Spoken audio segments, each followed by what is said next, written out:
Moi j'adore ce sujet. Quand on m'a dit il y a plein d'ateliers animés, celui-là il est cher à mon cœur parce que je me dis que mon vieillissement, j'ai 52 ans, il faut le préparer maintenant. Je me sens concernée, non je vous assure, je me suis sentie super concernée. Puis on a des rêves toujours avec des amis de se dire on va s'acheter un super espace, on va tous vivre ensemble, et j'ai l'impression que ça se passe pas tout à fait toujours comme ça. Du coup, vieillissement, je me suis dit, je vais quand même aller revoir 2-3 chiffres. Vieillissement, c'est 20% de la population qui a plus de 65 ans. J'ai vu que l'INED, l'Institut national des études démographiques, nous dit que la France compte 3 aînés supplémentaires toutes les 5 minutes.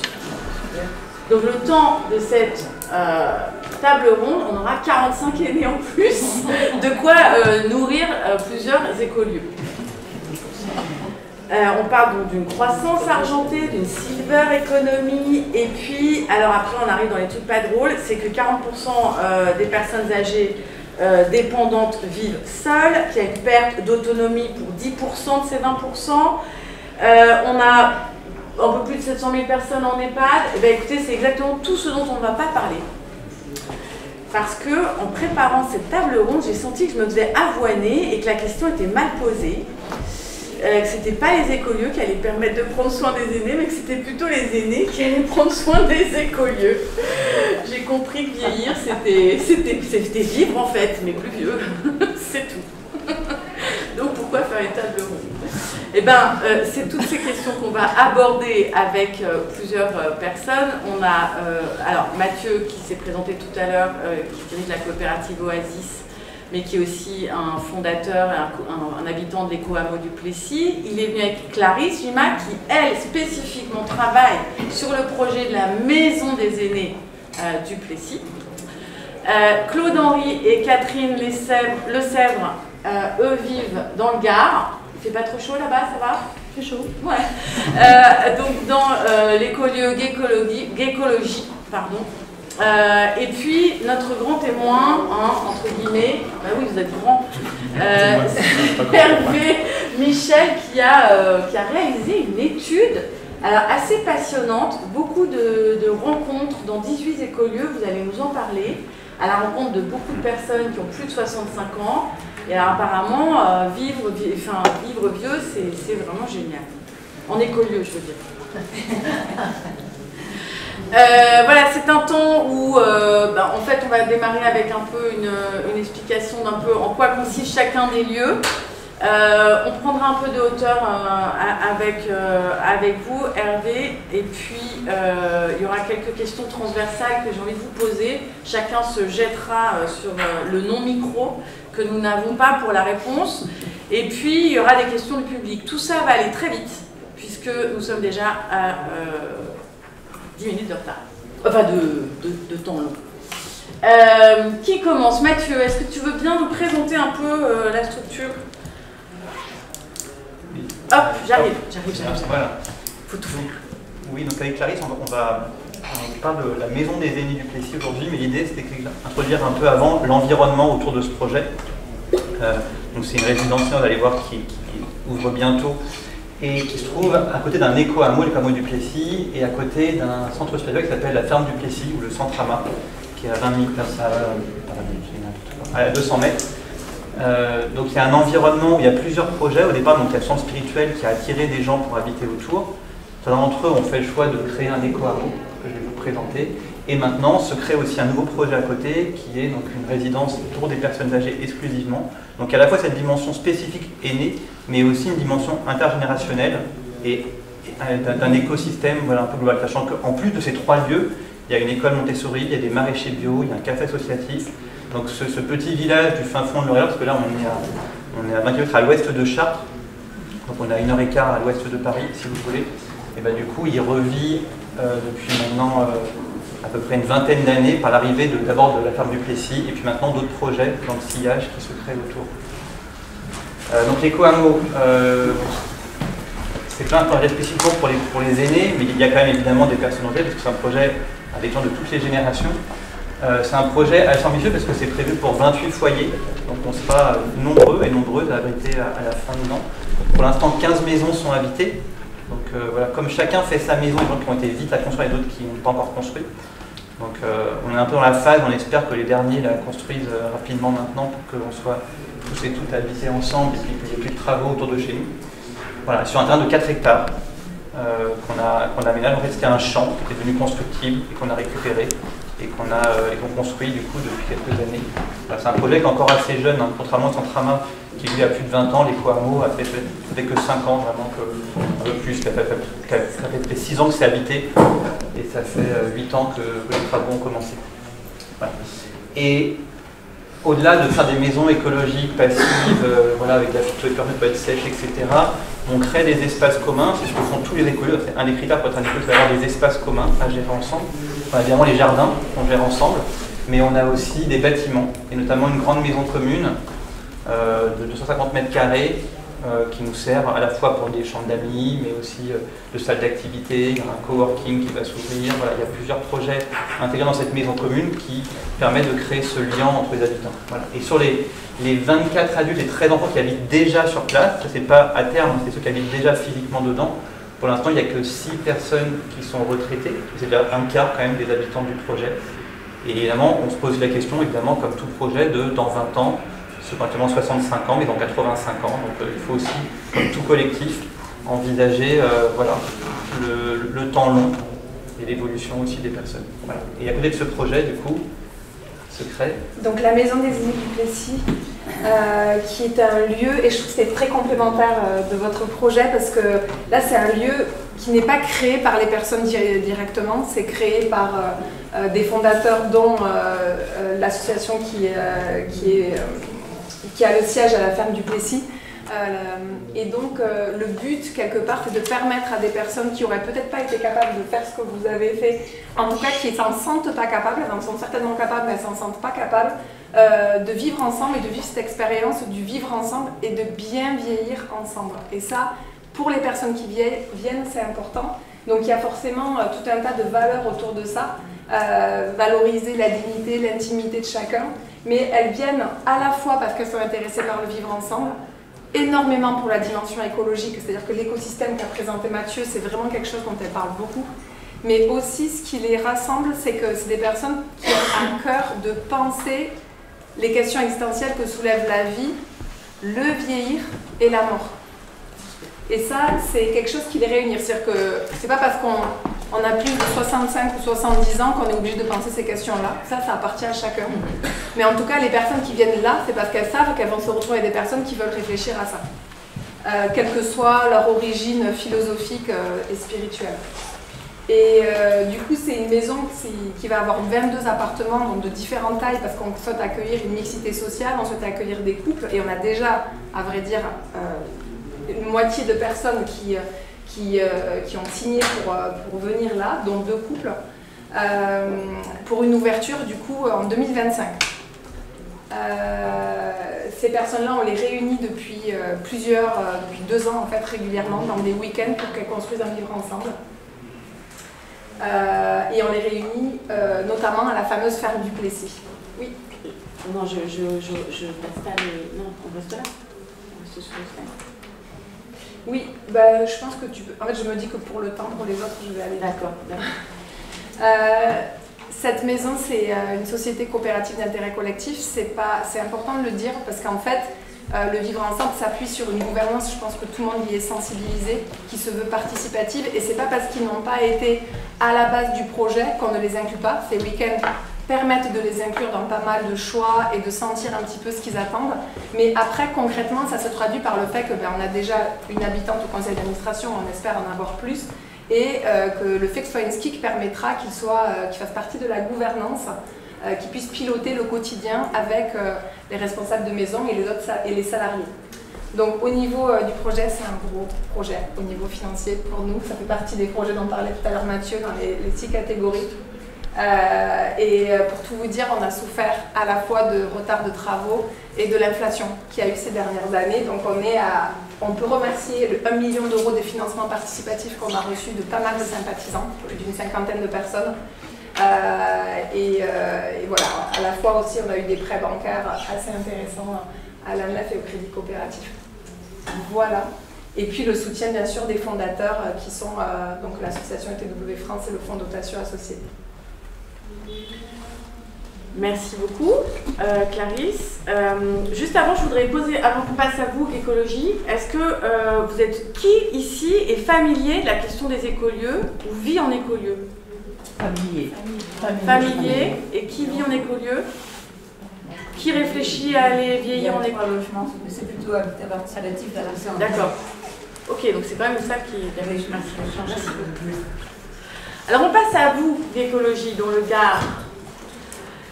Alors nous, on se dit gécologie, mais bon. Ah, géco. Non, moi, mais c'est un pas gecko, de gens tu vois. disent gecko, mais voilà. Nous, c'est gécologie. Tu sais, c'est la bestiole qui s'accroche. Oui, on est d'accord. Avec un logis. Avec un logis. Donc, bonjour. Alors, gécologie, c'est un projet beaucoup plus petit que le Plessis, et qui a, bon, je reviendrai là-dessus après, mais la particularité d'avoir été créé par les aînés actuels de gécologie. Donc, on est un projet complètement rural dans une petite commune du Gard de moins de 1000 habitants. Une commune qui portait un projet d'éco-quartier dans lequel ils ont inclus une parcelle, prévu une parcelle pour notre projet. Donc c'est un peu moins d'un demi-hectare, donc c'est beaucoup plus serré. 11 logis, on a misé sur des dimensions de logis assez sobres. Un des grands mots de gécologie, c'est la sobriété, donc ça a commencé par les surfaces habitables.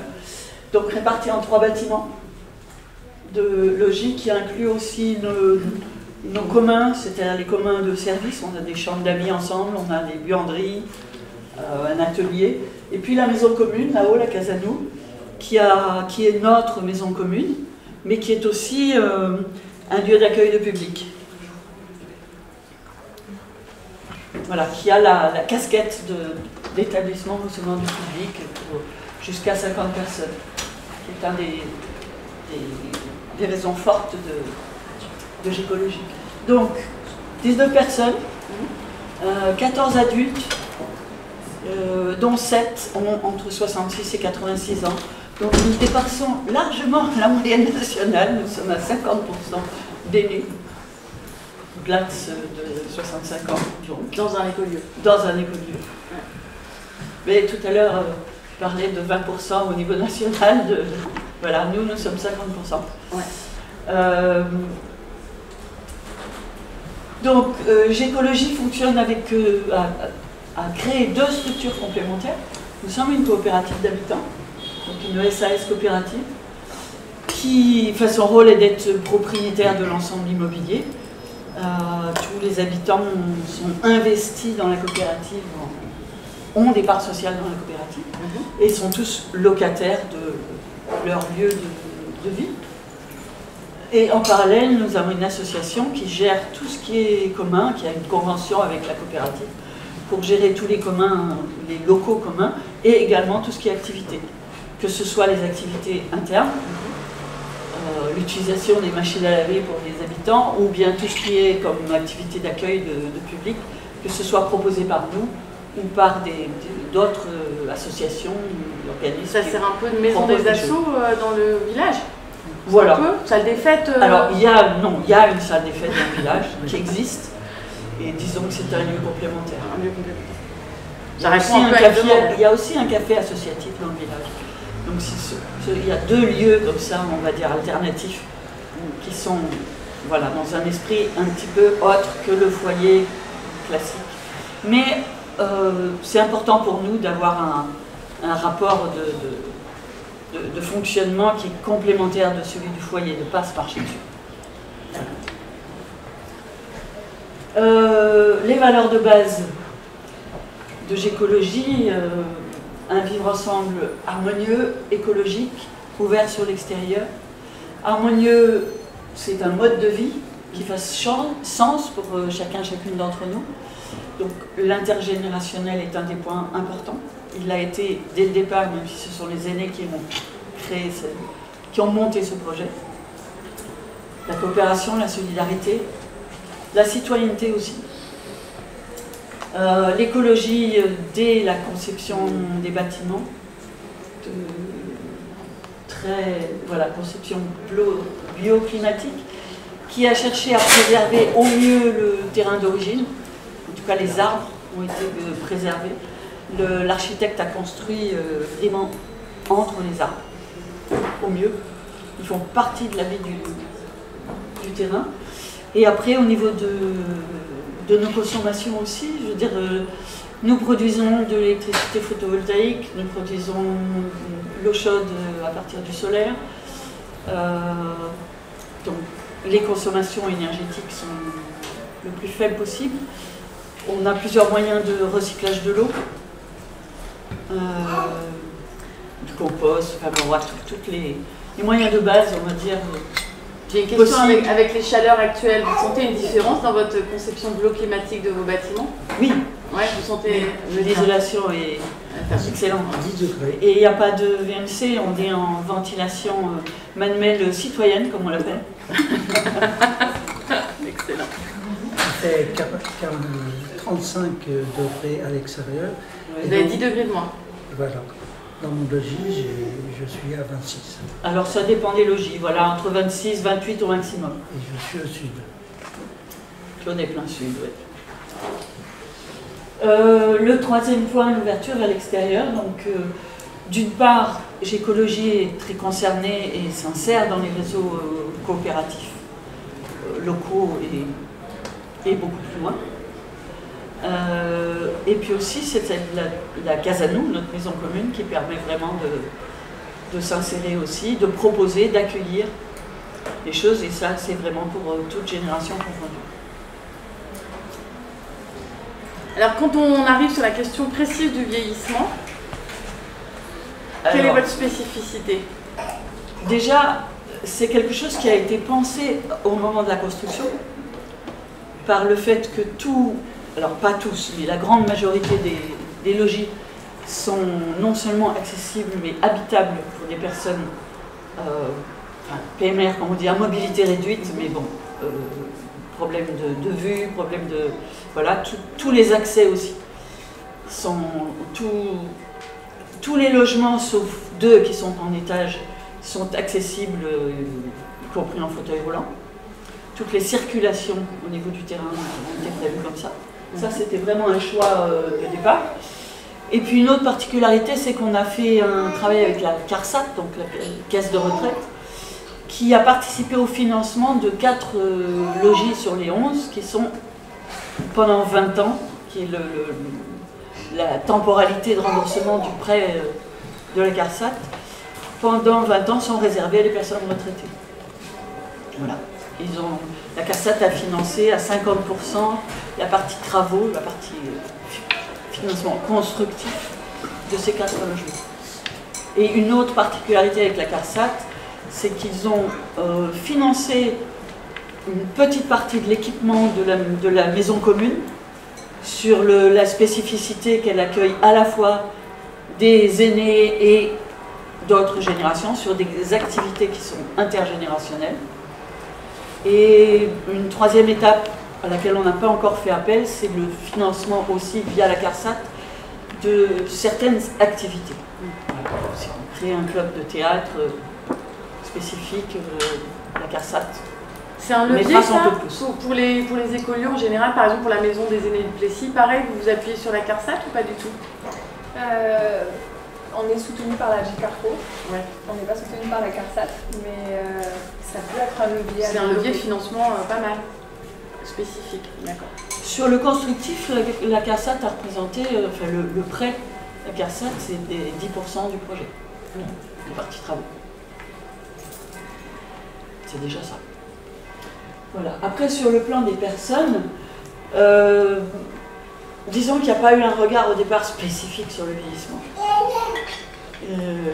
Le soin aux personnes fait partie du vivre ensemble qu'on a voulu créer, que ce soit les enfants, les jeunes adultes. C'est vrai que les premiers regards ont été plutôt, une fois sur place, j'ai envie de dire, vers les jeunes adultes, le fait d'arriver à gérer l'énergie consacrée au collectif en parallèle des enfants, du boulot, de tout ça. Mais on est 7, le plus jeune des aînés à 66 ans, le plus ancien à 86.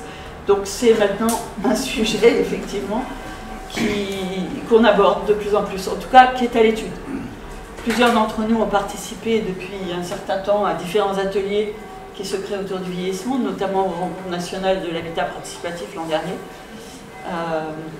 Voilà, quand on a l'occasion, en fait, je veux dire, de le partage d'expérience, et maintenant, il arrive le moment de mettre en place effectivement des réflexions sur des accompagnements le plus collectif possible. Notamment d'espaces de vie parmi les chambres d'amis où quelqu'un pourrait être là pour aider. Voilà, c'est en cours, on va dire. En démarrage de... Ça veut dire que moi qui suis le plus âgé et qui commence à avoir quelques signes de vieillissement, je me sens complètement entouré magnifiquement dans mon quotidien. Et en même temps, je sais que si il m'arrivait un passage dans le 4e, voire le 5e âge, c'est pas la communauté de l'écologie qui m'aiderait. J'aurais à assumer ça moi-même et je me prépare. Voilà. Par contre, ce que je voudrais dire aussi, c'est que quand j'ai vu le thème de la table ronde entre nous, j'ai un peu réagi en me disant prendre soin de nos aînés. En fait, à Gécologie, on prend soin des membres, quel que soit leur âge, qui sont là. On prend soin de la nature qui est autour de nous. Et je vous assure qu'en ce moment, enfin depuis le printemps, on est dans un milieu très rural.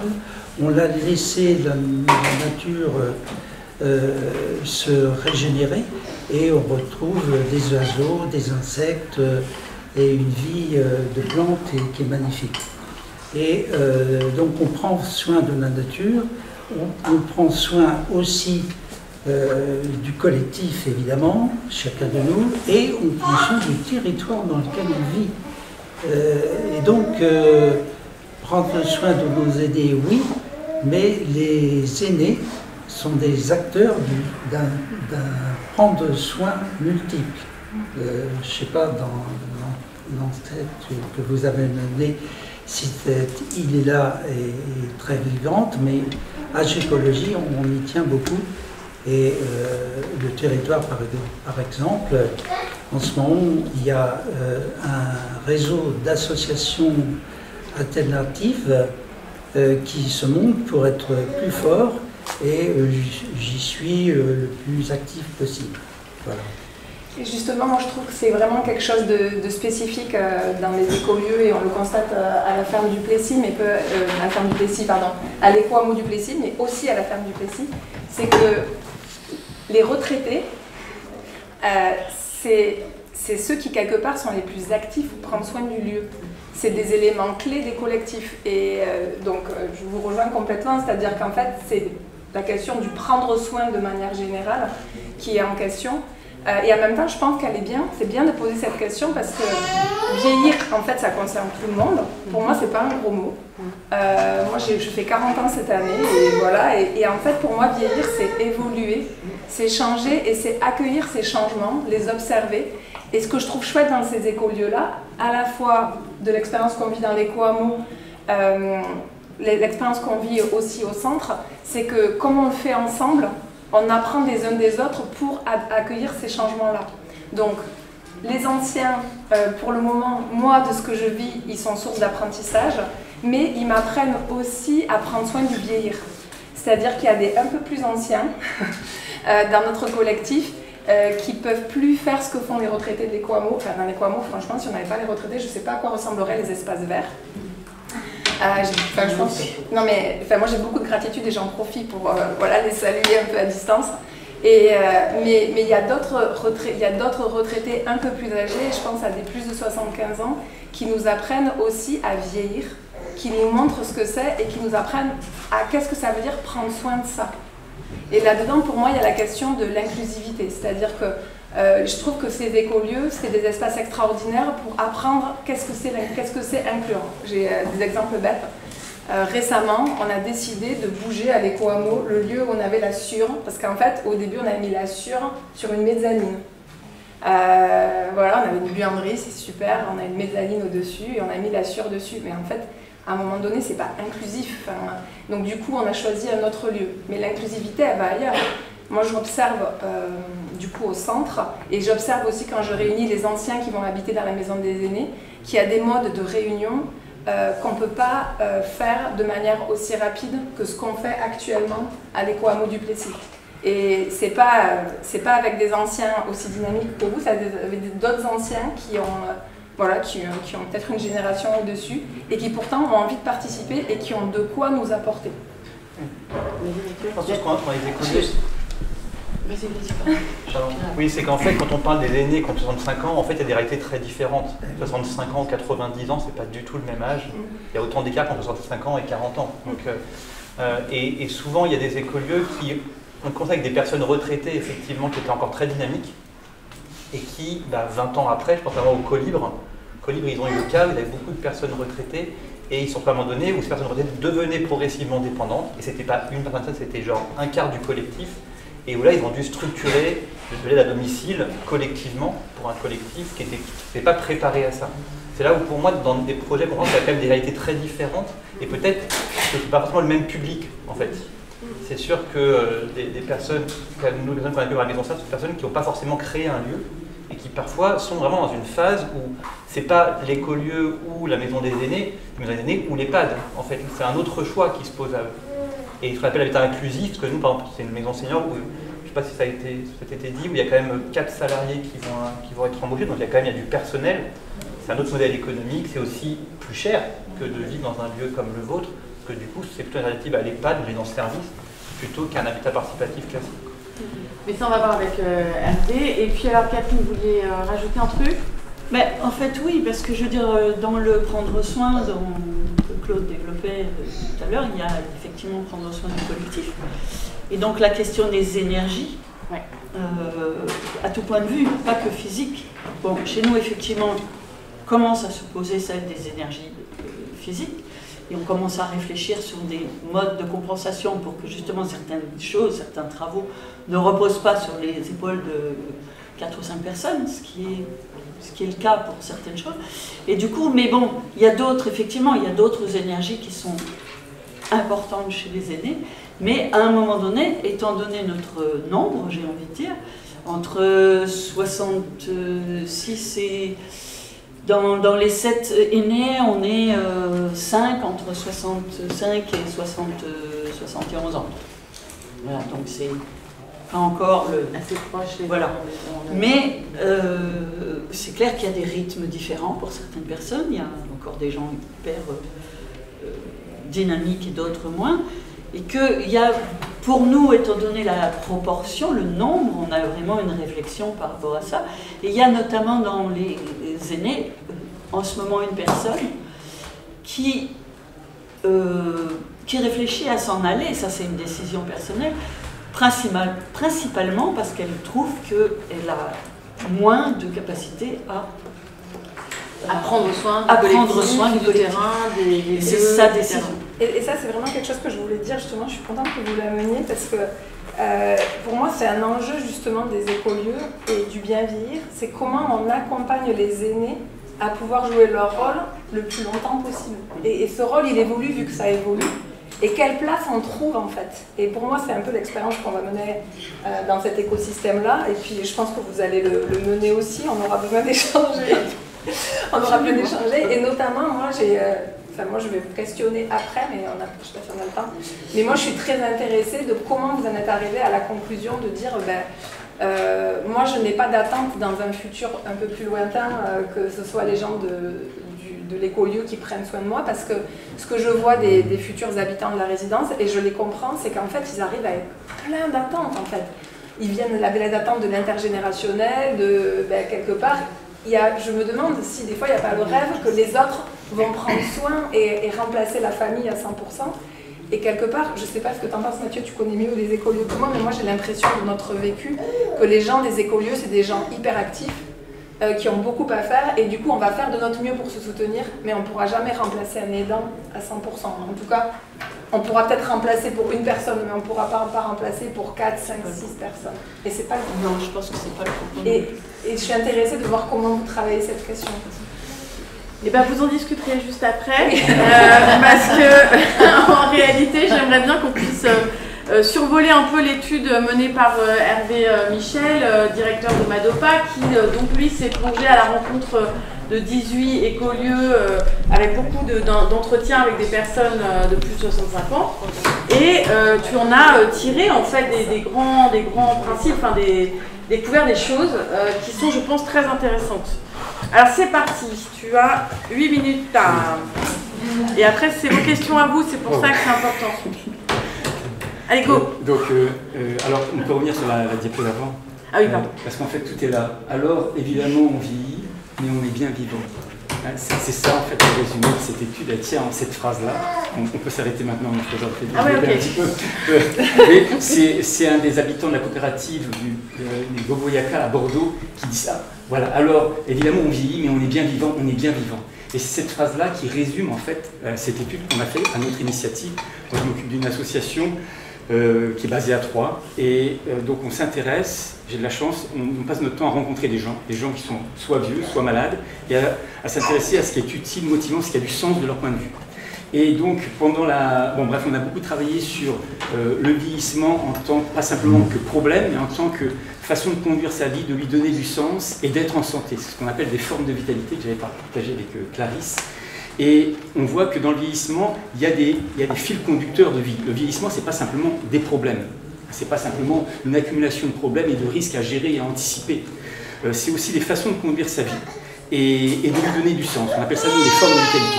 Et avec ce travail-là, à partir de ce travail-là, on s'est dit, tiens, on va aller voir dans les écolieux ce qui se passe. Parce que dans les écolieux, personne n'a dit, on vous a dit d'aller vivre en écolieu. Ce n'est pas une initiative de l'État. Personne, c'est une initiative spontanée. Donc qu'est-ce qu'on apprend de ces initiatives spontanées, de ces dynamiques de vie individuelles et collectives? Comment vos façons de vous auto-organiser vont nous permettre de mieux comprendre le vieillissement? Comment ça informe le vieillissement? Donc c'est ça le point de départ de ce travail, sachant que nous on travaille sur les dynamiques de vie. C'est-à-dire que la vie, elle évolue, hein, elle existe quand on est jeune, mais la vie, elle évolue. C'est pas simplement arriver au moment du vieillissement, et ben ça y est, maintenant on ne parle plus que de problèmes. Donc ça c'était déjà clair dans notre esprit. Donc maintenant, qu'est-ce qu'on allait apprendre de plus dans les écolieux et habitats participatifs? Alors vous voyez, on a travaillé sur 18 écolieux et habitats participatifs, donc des écolieux, certains anciens, récents, donc certains, on prend Anagramme, Lavore du Buisson, Couleur d'Orange, c'est des gens qui étaient jeunes, ils ont vieilli, donc on les a rencontrés, entre guillemets vieux, j'espère qu'ils ne sont pas là, ils ne vont pas se choquer qu'ils disent ça. Donc on voit ce que ça donne après le temps. On en a d'autres, eh bien c'est des projets, par exemple les Boboyaka, par exemple la Maison des Aînés, qui est un projet, Génération 13, Le Rêve. Moi j'habite Moret-sur-Loing, j'ai la présidente de mon AMAP, elle me dit mais qu'est-ce que tu faisais le week-end dernier? Je dis mais pourquoi tu me poses cette question? J'étais dans un écolieu. Elle me dit moi j'en crée un aussi, et elle, c'est son rêve de créer un écolieu voilà, tout près de la Maison des Aînés là-bas. Donc on a travaillé à la fois sur des écolieux anciens, d'autres qui sont en projet, et donc voilà. Et en ce qui concerne la taille de ce collectif, on voit que certains c'est 106 habitants, d'autres c'est 15. Pour les projets, c'est entre 1 et 17. Alors 106 habitants, c'est un peu exagéré parce que c'est plutôt un écosystème, c'est Terra. Ils sont partis d'une initiative, ils étaient dans une ferme au départ, avec ce projet qui n'est pas simplement... alors dans les écolieux, il faut bien distinguer ce qui est les écolieux qui reposent sur des modèles d'habitat. Il s'agit de vivre ensemble, d'habiter ensemble, et puis ceux qui sont aussi habités et vivre, travailler ensemble. Donc là où on a des modèles économiques d'activité. Donc c'est Terra et le coq à l'âne dans notre panel. Donc là, la vie communautaire peut être potentiellement beaucoup plus importante, en particulier au coq à l'âne. Donc on a vu que, en fait, les personnes âgées, elles sont là, elles ont pu créer, elles étaient jeunes, mais bon, elles sont toujours là, elles ont vieilli. Ou bien, je prends le moulin de Busset, juste ici, au sud de Limoges. C'est un monsieur, en fait, il était élu dans une commune en région parisienne, puis à un moment donné, la municipalité change. Donc c'est un coup d'arrêt, il vient de prendre sa retraite, il n'a plus rien. Il a 60 ans et quelques, ben, ils créent avec d'autres couples de retraités le moulin de Busset.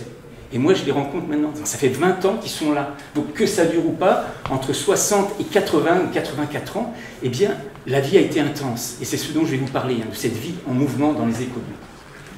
Donc, ça, alors, pour vieux, nous, nos financeurs, parce qu'on l'a fait, parce qu'on a été financés, vous les avez vus au départ, on est parti, vous avez dit, c'est intéressant de travailler à partir de 50 ans. Donc, vous voyez, les différents, alors ça, c'est nos financeurs. Et donc on a rencontré notre groupe cible d'entretien, c'était de parler avec des gens de plus de 50 ans. Alors évidemment, on voulait aussi forcément parler avec des fondateurs, c'est pour ça que par exemple, on a parlé, on s'est entretenu avec Mathieu, qui je pense que tu as moins de 50 ans, c'est oui. Mais viens parler à moi, j'ai 52 mois. Et donc vous voyez, voilà. Alors bon là, les graphiques, tout ça c'est un peu perdu, mais donc vous voyez, on a parlé avec 76 personnes, de 50, 82 personnes au total, mais 76 de 50 à 90 ans. Donc vous voyez les tranches d'âge, 6 entre 50 et 59, 24 entre 60 et 69, 30 entre 70 et 79 et 16 plus de 80 ans. Donc on a rencontré des gens de toutes les tranches d'âge, et donc on peut dire que c'était des gens plutôt de CSP supérieurs et intermédiaires, mais en fait il y a des reconversions, des gens qui n'ont pas beaucoup d'argent, et puis avec une diversité de motivations. Donc ce qu'on peut retenir ici, c'est que c'est des gens, ils ont un minimum d'élan pour vivre ensemble, mais des motivations très variables. Ce n'est pas tous des militants de l'habitat participatif ou de l'écologie, c'est des gens qui veulent juste vivre ensemble. Ou bien par hasard, par accident, ils ont entendu parler, ils vont rejoindre un groupe. Donc ça, c'est une réalité bien différente de ce qu'on peut avoir à première vue. Alors on peut avancer, et là, donc, alors évidemment, on vieillit, on est bien vivant. Ici, sur le vieillissement, qu'est-ce qu'on peut dire ? C'est qu'il s'agit moins de gérer du risque, il s'agit surtout de vivre sa vie en fonction de ses aspirations, qui sont variables, et de vivre sa vie comme on l'entend en fait, plutôt que de se préserver de la vie. Pour moi, c'est un des grands enseignements. Alors bien évidemment, dans certains écolieux, on va chercher à gérer la mobilité, on va mettre du PMR, mais il y a des écolieux qui se lancent et vivent, parce que ce qui domine globalement, c'est de vivre en fonction de ses aspirations, les questions existentielles, l'écologie. Bon, je ne connais pas géologisme, mais là, ce que je comprends, c'est que bon, il y a l'écologie, il y a ce souci de l'harmonie, de l'entraide, donc il y a vraiment quelque chose qui est viscéral, je dirais, qui vous amène à vous lancer dans ces projets. Donc ça, c'est vraiment ce qui caractérise ces gens-là, et ça donne, ce sont des gens qui vivent en fonction de leurs aspirations, et ça donne une vie en mouvement. C'est-à-dire qu'au quotidien, comment les gens vivent ? Ben, il y a toute la gestion et l'animation du lieu qui est là, donc qui fait que, ben voilà, on va être actif. Il y a les relations au quotidien quand on sort de chez soi. Et pour les écolieux les plus ambitieux, comme Coq à l'âme et Terra, où il s'agit de développer de l'activité, ben là, parfois, c'est aussi un vrai travail. On voit des gens qui arrivent. Moi, j'ai rencontré un monsieur, il était un des responsables à British Telecom, il a une carrière exceptionnelle, et puis bon, il en avait marre, il est devenu coach, et puis enfin il dit « je suis là à Terra et ma vie a du sens ». Donc il met ses compétences au service d'un projet qui a du sens. Enfin je vis. Donc les témoignages sont extraordinaires et les rencontres étaient très belles. Donc on voit une vie en mouvement, c'est ça, faite de plein de petits métiers, de relations au quotidien, de vrais métiers, et aussi cette possibilité de ralentir. C'est-à-dire que à un moment donné, ben, je pense à Terra, je rencontrais, je ne sais plus comment elle s'appelle, Christine, parce je suis passé sur 2 ans. Donc on voyait ces personnes-là pendant à plusieurs reprises, et je revois une des dames du Coq à l'âme, et je lui dis, alors comment ça va? Et puis elle me dit, ben, en fait, voilà, j'essaie d'être une femme raisonnable. C'est-à-dire qu'elle a 60 ans, cette dame, elle sait tout faire. Et puis là, ben, dans un lieu comme au Coq à l'âme, eh bien, on monte sur les toits, on fait plein de choses. Et donc, elle était rattrapée par, ben oui, mon bras, j'ai mal au bras, maintenant il faut que je sois une femme raisonnable. Donc on apprend aussi à faire avec les limites de ce que l'on est. Donc possibilité de ralentir. Et puis, évidemment, grâce à l'entraide et l'intelligence collective, on voit que, l'image globale qui ressort, c'est plutôt des gens autonomes qui rentrent, même si les gens dépendants ne sont pas exclus de ces collectifs.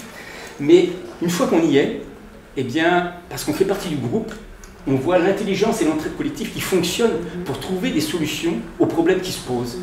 Et ça, c'est pas forcément prévu d'avance. Alors il y en a qui se donnent pour mission d'aller jusqu'au bout, d'autres qui ne se donnent pas. Ça va dépendre, je dirais, à la fois des gens. Alors la limite, on pourra dire, à tenir, ça va être la limite cognitive, mais qu'on trouve aussi dans n'importe quelle institution. Donc c'est quand les gens commencent à perdre la tête et que ça devient un problème pour la personne, elle se met en danger et que le collectif commence aussi à avoir du mal à gérer cette personne.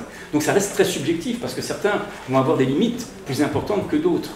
Il y a des exemples comme ça à Bricop, il y a tout un cercle d'entraide qui s'est mis autour d'une personne qui était l'un des fondateurs et le plus ancien, le doyen du lieu. Donc il y a différents cercles qui se sont mis en place autour de cette personne pour accompagner cette personne jusqu'à la fin. Bon, alors comme je dirais, c'est un autre paradigme.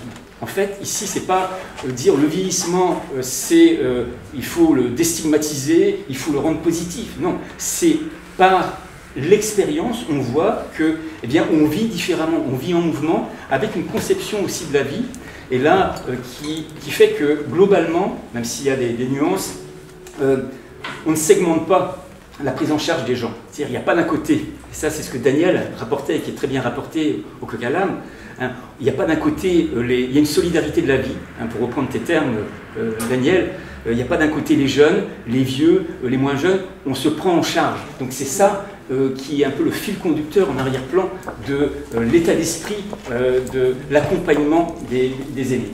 Alors, vivre jusqu'au bout tant qu'on peut, ça va dépendre des projets et des personnes. On peut passer. Et donc, en termes de réflexion, pour nous, ce qui était intéressant, c'était de se dire finalement, bon, c'est pas parfait, hein, les écoliers, ça...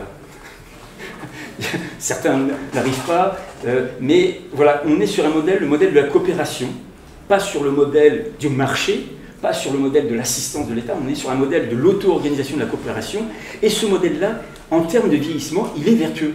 C'est-à-dire que les gens qui y vont, alors c'est jamais complètement garanti, mais, excusez-moi du terme, ils s'en merdent pas, ils vivent leur vie à fond, quoi. Et ils peuvent ralentir. Après, est-ce qu'ils y restent jusqu'au bout? Ça va dépendre des collectifs ou des gens aussi, mais voilà, donc on est dans la vie. Et ça, pour nous, c'était très important. Et on voit que ce modèle, on passera sur les conditions de pérennité, et on peut aller sur la dernière diapo. Donc ici, pour nous, ça a été une source d'inspiration pour ces écolieux et ces expériences de vieillissement en écolieux et habitat participatif. C'est une source d'inspiration pour le bien vieillir, à la fois pour les politiques seniors, parce qu'on voit que, en fait, c'est une forme d'habitat à part entière, durable, ou transitoire, ça va dépendre, hein, des collectifs. On voit qu'ils ont leur modèle économique. Hein. Ces collectifs sont pas là, même s'il y a des partenariats, ils ne sont pas là pour aller chercher. C'est pas comme les tiers-lieux. Le problème des tiers-lieux, c'est la difficulté du modèle économique.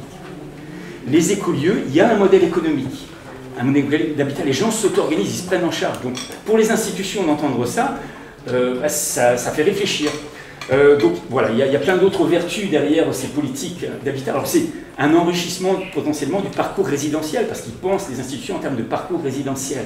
Donc là, on voit que les écolieux peuvent devenir, on peut dire aux gens, ben oui, vous pouvez créer, vous pouvez participer, oui, ça donne un autre horizon aussi à la retraite. Alors, sur les politiques de prévention de la perte d'autonomie, c'est extrêmement intéressant également, parce que là, en fait, on dit, qu'est-ce qu'il faut pour bien vieillir? Pour bien vieillir, il faut se bouger dans son corps, faire de l'activité physique, se bouger dans sa tête, faire de l'activité cognitive, avoir des relations sociales, bon, bref, plein d'autres choses. Mais là, il est impossible en écolieu de ne pas un minimum rencontrer de gens, de ne pas un minimum faire de choses, voilà, de ne pas réfléchir, de ne pas participer aux activités. Donc ce sont forcément, implicitement, on est dans le bien vieillir, mais sans chercher à faire du bien vieillir, par le fait même de l'existence de ces écolieux et habitats participatifs. Et puis, alors, on pourrait développer, mais il n'y a plus le temps, par rapport aux institutions, c'est-à-dire, on voit que pour les institutions, les établissements, c'est-à-dire les résidences autonomie, même l'accompagnement à domicile, les résidences autonomie, les EHPAD, c'est une source d'inspiration, c'est-à-dire comment ce modèle de la coopération, de l'auto-organisation, qui pour nous, on vient qualifier au travers de cette vie en mouvement, de cette conception du vieillissement qui est indissociable de la vie, alors c'est possible tout ça parce qu'il y a cette gouvernance partagée qui évite qu'il y ait prise de pouvoir. C'est possible parce qu'il y a des entretiens, il y a des outils d'entretien de la qualité des liens, de prévention, des outils d'animation. Comment l'ensemble de ce modèle-là peut inspirer la prise en charge des personnes âgées dans les institutions. Donc nous, c'est ce qu'on a envie de tester, de voir comment on peut mettre de la vie dans ces institutions. Voilà, j'ai certainement débordé. Merci, parce que c'est super. L'étude, elle est disponible ? alors, elle est d'abord disponible pour nos partenaires. Ouais. Il y a une note de synthèse et on le partage dans le réseau Écolieu, évidemment. Parce qu'elle est absolument passionnante, c'est beaucoup de témoignages. C'est vrai Oui. que ça aurait pu être un atelier consacré exclusivement à cette étude. Mais la parole est à vous maintenant, parce que mes questions transversales, finalement, c'est vous qui allez les poser. Si vous avez des questions, il nous reste une dizaine de minutes. Et,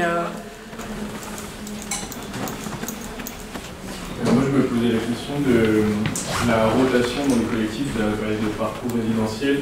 Je me demandais à quel point ça impacte, le fait que justement des familles viennent à part, ou je sais pas, le fait que les collectifs évoluent et changent, surtout quand c'est des toutes petites échelles de quelques familles. J'imagine que forcément, le fait qu'une famille parte, ça change beaucoup tout ça.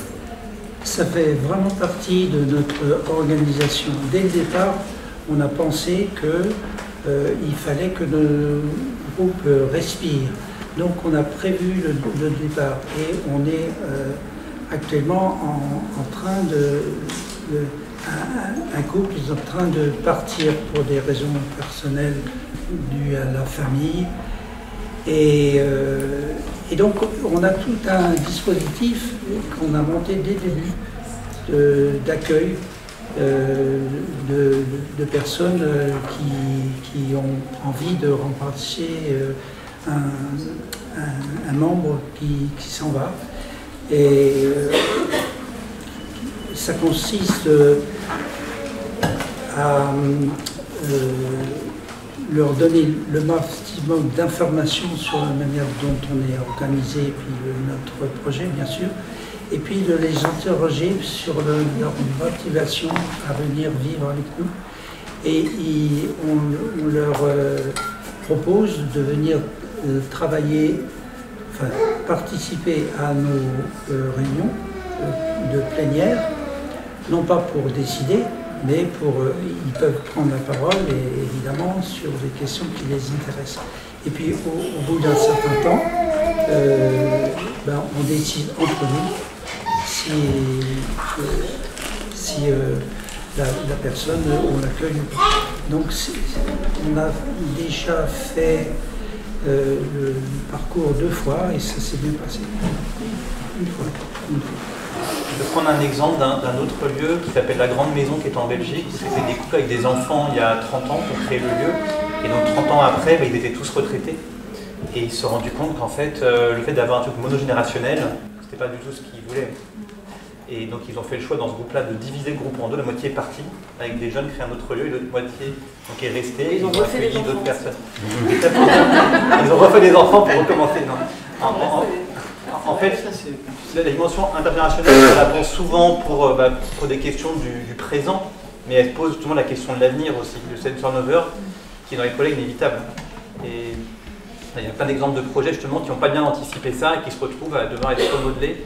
Ils n'ont pas pensé qu'un jour ils auraient tous 85 ans et que ce qu'ils faisaient à 65 ans, ils ne pouvaient plus le faire. Ce qu'on peut faire, c'est faire une salve de 2-3 questions, et comme ça, chacun peut piocher la question à laquelle il a envie de répondre. Oui ? Bonjour, je m'appelle Ophélie et je suis la directrice de l'Association nationale des tiers-lieux. Donc je vous confirme que le modèle économique des tiers-lieux n'est pas nul, mais notamment parce que ça ne s'adresse pas tout à fait au même public. Ça s'adresse à un public beaucoup plus large et sur des activités qui font en sorte qu'il y a besoin du soutien public. Et en fait, ma question que je voulais poser après cette parenthèse était sur le public en fait de la diversité des activités que vous avez, parce qu'on voit bien que les écolieux peuvent avoir un vrai impact sur ce que ça apporte au territoire au-delà du cercle et de la communauté qui décident d'habiter ensemble, parce que vous avez proposé une diversité d'activités. Je me demandais comment intégrer, comment ça interagissait avec les personnes vieillissantes dans ce cadre-là, puisque c'est cette table ronde, qui ne sont pas dans l'écolieu, qui n'habitent pas dans l'écolieu, mais qui peuvent être sur des logements à proximité. Comment ces interactions se faisaient, ou justement si ça passait aussi par d'autres types d'acteurs, du médico-social ou de l'animation, de l'éducation culturelle. Oui, c'est vrai qu'on n'a pas du tout abordé la question des soins aussi, parce qu'il y a aussi cette dimension-là quand même. Une autre question ? Ça rejoint un petit peu la même chose. C'est comment est-ce que vous êtes intégré dans un village par le maire ou par... Est-ce que vous pouvez justement avoir des interactions avec des personnes isolées qui ne savent plus forcément... Enfin, qui restent isolées, c'est un peu ça le grand drame de nos campagnes. Donc, est-ce que vous arrivez avec des activités à intégrer plus largement et à interagir avec tous les gens de la région ? Une dernière question, et puis excusez-moi, il est déjà 18h28 et on enchaîne après avec un autre atelier, donc les intervenants seront disponibles. Hein. Mais une dernière question juste là. J'ai une question, comment est-ce que vous gérez l'équilibre entre l'accessibilité et la préservation des espaces naturels? Du coup, j'imagine que ça nécessite parfois d'artificialiser certains espaces. Comment est-ce que vous faites pour que tous les espaces soient accessibles sans pour autant perdre ce côté écologique qui est important pour vous? Bon, moi, je veux bien répondre très rapidement à la dernière question. C'est une vraie question. De toute façon, construire 4 bâtiments dans la garrigue, c'est clair que la nature, à un moment donné, elle en prend un coup. Cela dit, l'architecte était très concerné par la préservation de la nature. On est sur un terrain en pente d'à peu près 10%, donc c'est assez énorme. Donc les accessibilités PME, elles sont toutes transversales. Et ça a impliqué, mais ce n'est pas la seule raison qui a impliqué ça, il y a aussi des normes constructives qui ont impliqué qu'on creuse. Voilà, on a été obligé de s'enfoncer un peu dans le terrain, plus ou moins selon l'endroit sur le terrain, mais bon. Voilà. Ensuite, je veux bien répondre un petit peu aussi sur le côté social, comment est-ce que la problématique des gens isolés en milieu rural, d'abord j'ai envie de vous dire que l'isolement en ville des personnes âgées, il est tout au moins aussi important qu'en milieu rural. La seule différence peut-être c'est l'utilisation de la voiture ou pas, mais il y a énormément d'isolement en ville aussi. Et après notre rôle, ce n'est pas là vous évoquiez la question du soin, on n'est pas dans le soin, je veux dire, si on va chercher les personnes, c'est en leur proposant des choses qui sont des choses collectives. Que ce soit de venir à une séance de cinéma, de venir à un repas... non, je parlais des soins médicaux, pardon, parce que je parlais des soins médicaux, moi. Mais oui. Je ne sais pas si ça rejoignait un peu... Non, mais dans le rôle social par rapport aux personnes isolées. La relation avec ces personnes-là, je veux dire, à la limite, si ces personnes ont envie de sortir, effectivement, voilà, il y a des activités qu'on propose qui peuvent leur être parfaitement destinées. Après, l'intégration dans un village, ça n'est pas que ça. On est dans une région avec des mouvances, des idéologies ah oui, on en parlera après à 50-50. Donc il y a des gens vers qui il est difficile d'aller. On s'est même fait attaquer sur des choses diverses et variées sans fondement. Mais voilà, effectivement, il y a pas mal de personnes isolées qui peuvent venir du coup. Tout dépend aussi de leur état d'esprit et de leur ouverture d'esprit. La possibilité de se rendre aux activités aussi. Parce qu'à Paris, il y a les PAM en train d'aller les villes. Pardon, je fais très court. Non, mais en milieu rural, si vous pouvez pas. Il n'y a pas que des personnes âgées qui ne peuvent pas marcher quand même. On est, on est à des distances qui ne sont pas phénoménales. Moi, dans mes villages, il y a des personnes âgées, elles viennent à des activités parce qu'il y a des bénévoles qui vont les chercher pour les amener dans le tiers-lieu. Donc elles font à 1 heure de bouquet sec et après on les ramène chez elles. Mais sinon elles ne sortent pas parce qu'elles ont 86 ans. C'est vrai que c'est pas de l'objet. En tous les cas, il est clair que, comme vous, l'ouverture au territoire, elle est absolument essentielle. Nous, au sein de notre éco-hameau, en fait, on a 2 élus du conseil municipal. C'est-à-dire qu'ils ont été invités à participer au conseil municipal par la liste, parce que ça faisait sens, en fait, d'un coup, tant d'habitants. Et en fait, il y en a 2, et quelque part, pour moi, ils servent la ville, ils servent le village, mais ils servent aussi l'éco-hameau, ils servent le lien, en fait. Et ça, c'est important. Après, c'est sûr que pour le coup, d'avoir un établissement qui avait des salariés, de notre côté, ça ouvre les possibles pour interagir de manière institutionnelle. L'éco-hameau du Plessis, bien sûr, on accueille, dans le cas d'événements, on accueille des voisins qui sont du 3e, du 4e âge, etc. Mais pour aller plus loin, c'est chouette d'avoir une institution, et nous, on va pouvoir bénéficier du fait qu'on ait des salariés, qu'on va pouvoir éventuellement bénéficier de la voiture, de la maison pour aller chercher des personnes, et des bénévoles, parce que c'est une SKIC, etc.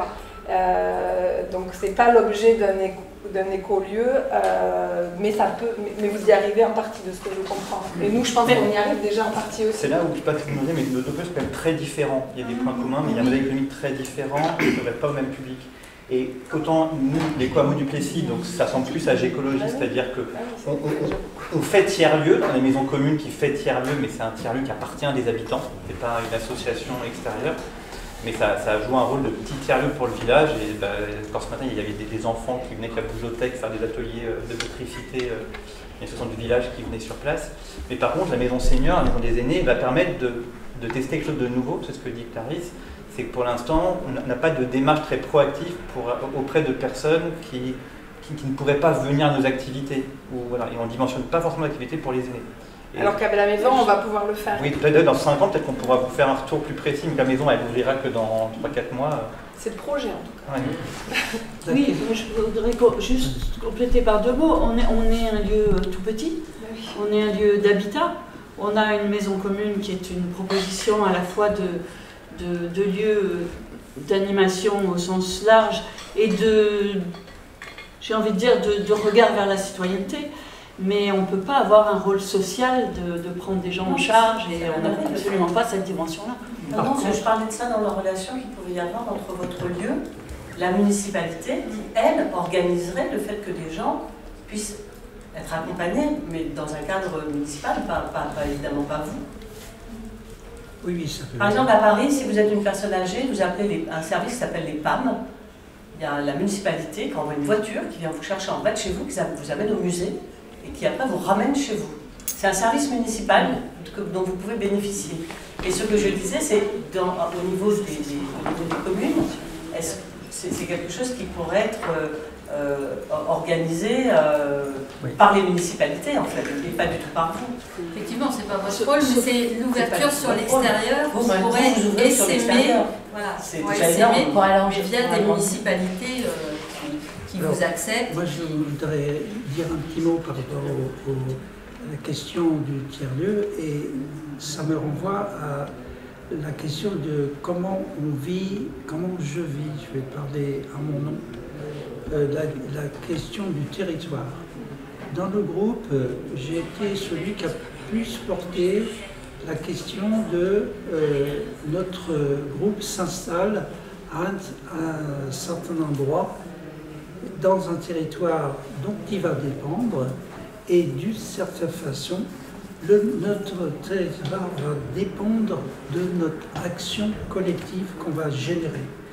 Et comme on est tout petit, on ne va pas porter un territoire tout seul. Et on a, à quelques-uns, été attentifs à ce que, j'en parlais trop vite tout à l'heure, on soit acteur d'un réseau d'associations. Il y a un tiers-lieu qui fait partie de... En fait, on est dans une commune qui fait partie de 32 communes avec une ville-centre qui est Uzès. Et donc, cette dimension d'accord entre des associations alternatives à notre société, on s'est fondu dedans et on essaye d'être acteur. Et pour faire le lien avec le vieillissement, actuellement, je sens que ma santé bouge un petit peu, je suis en train de chercher ma position future en fonction de ce que je sens dans ma santé, d'évolution de ma santé. Mais ça n'empêche pas que le cap que j'ai sur cette dimension reste très vif. Par conséquent, en revanche, il faut que je trouve une nouvelle manière de faire pour moi. Voilà.